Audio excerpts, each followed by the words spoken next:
In the slums, spirits are numb, but they're easy to succumb to the mindset of bums. But when you think there are done, when you think there are none, a few warriors have come. A few warriors have come. A few warriors have come. As I walk through the slums where spirits are numb, well, they die when they're young. Well, they die when they're young. They used to walk to the beat of the drums. They used to walk to the beat of the drums. They used to walk to the beat of the drum.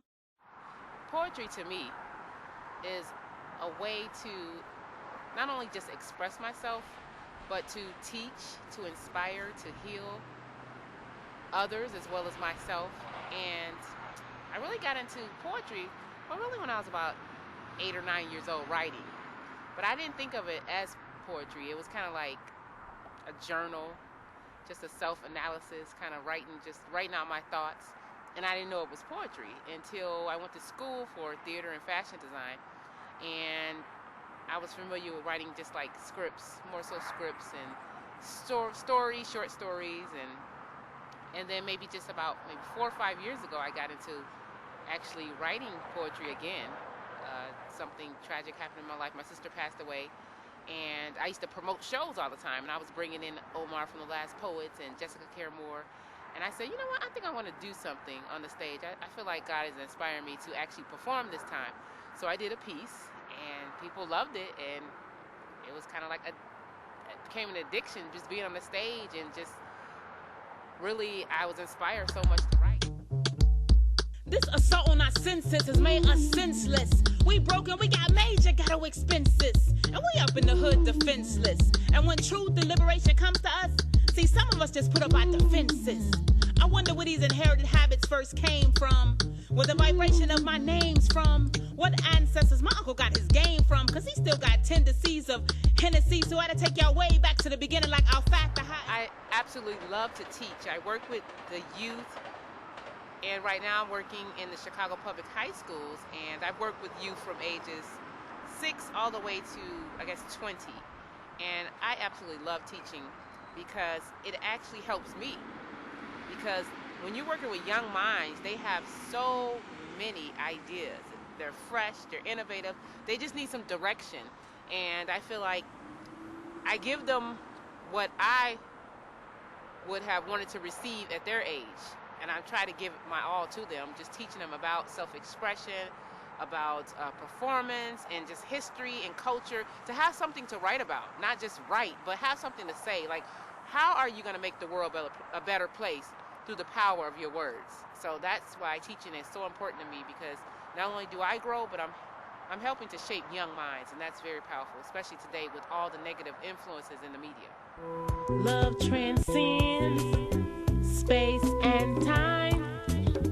Love transcends space and time. Seems like I've known you my entire lifetime. It's like it's forever. Cause I can talk with you from daybreak till nighttime. See, our souls connect. Plus we got like minds. And we the same soul. You appeared when it seemed I was running out of love. Lifeline. Love Transcends, that poem, interesting how it came about. I always loved the word transcend. I think it's a very profound word, very deep word if you kind of research it. It transcends, and love transcends space and time. Is kind of like the hook in the poem. And I was thinking about it. I was in a relationship at the time. Actually, you know what? This poem took about, I guess, maybe a year and a half to write. So this is kind of funny. So it took about a year and a half to write. It wasn't just one relationship that I was in. The first time I wrote like maybe the first few words, the first few lines.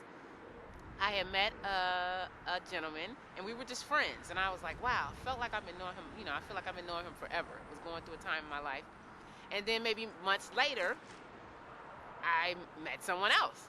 And I wrote kind of like the second part, like, wow, okay, this is this. So it was kind of like an evolving thing. And then the last part, it was like another relationship.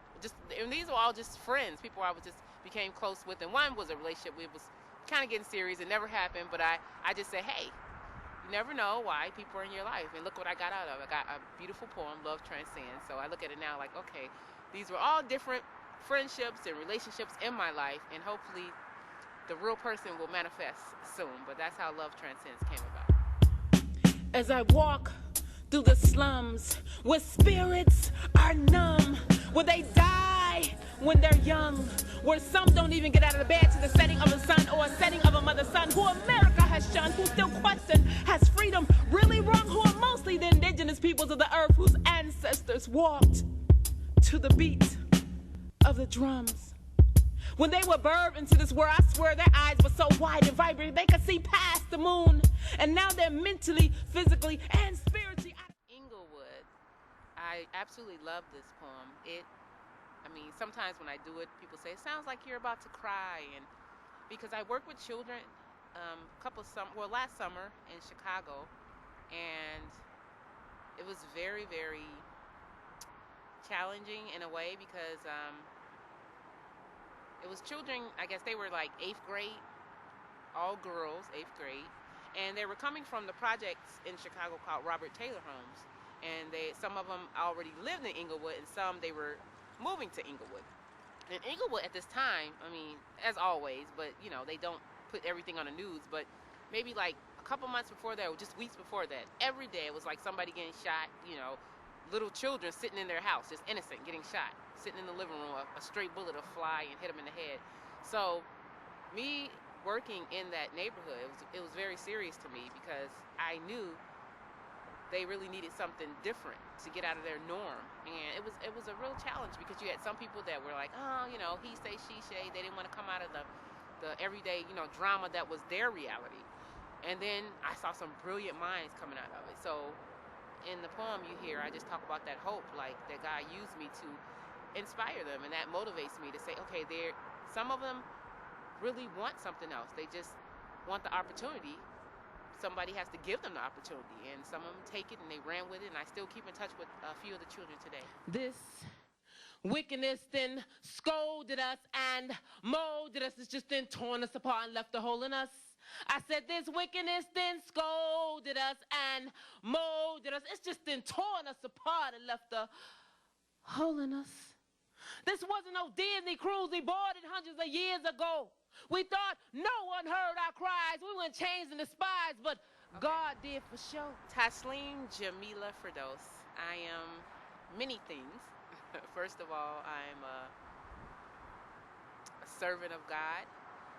I'm a poet, a writer, an actor, a fashion designer, a mother, a daughter, a friend, a leader, and a follower.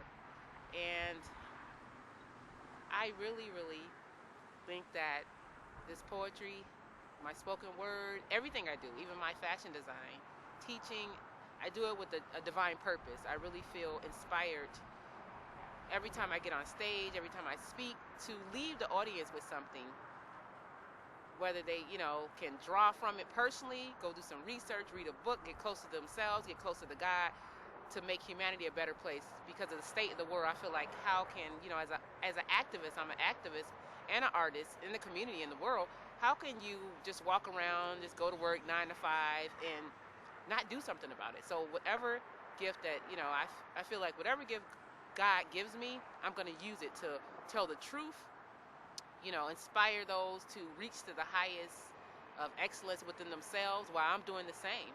And I absolutely love life. So every day I'm challenging myself. What can I do new? How can I take things to the next level? How can I help people? How can I make humanity a better place? How can I get the truth out there to people, especially our youth and those who they say are the lost generation? And we only believe what we can see with our limited physical eyes, but we need to be waking to see with our eyes of our heart who shade time can't disguise.